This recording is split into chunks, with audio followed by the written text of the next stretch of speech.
Army of the Republic, also known as the GAR, was an organization of Union veterans of the Civil War. It was set up so that when the last veteran of the Civil War died, so would the organization.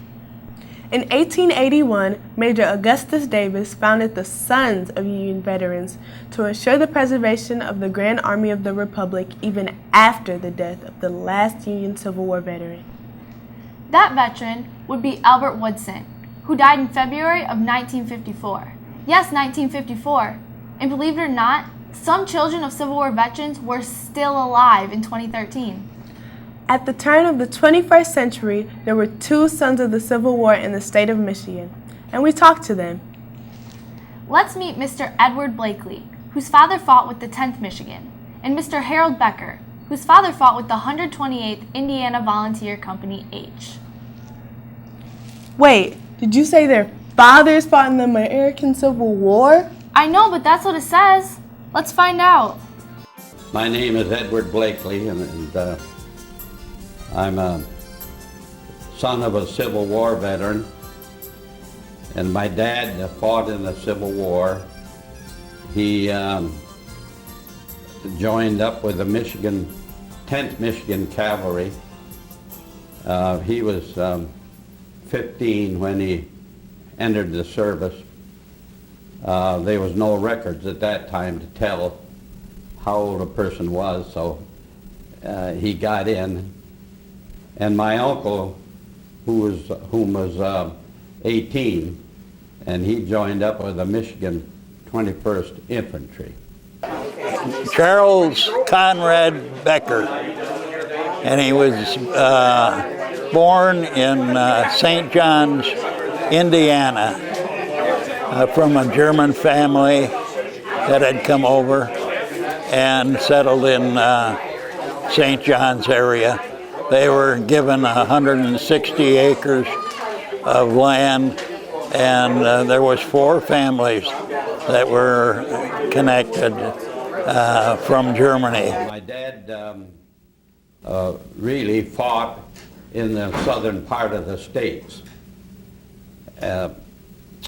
He was shot twice, as I understand it, and once he got brushed off on a horse.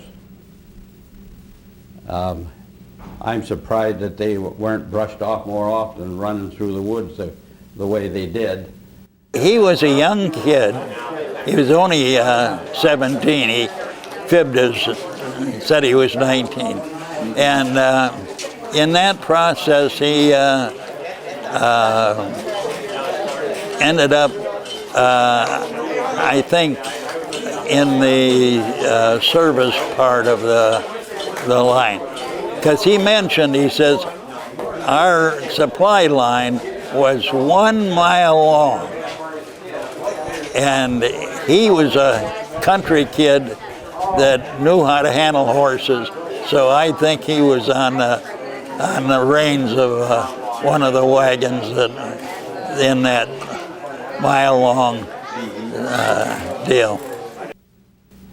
They marched 18 miles through mud up to their knees, and they slept on the cold ground, and they ate hardtack or whatever they could get a hold of.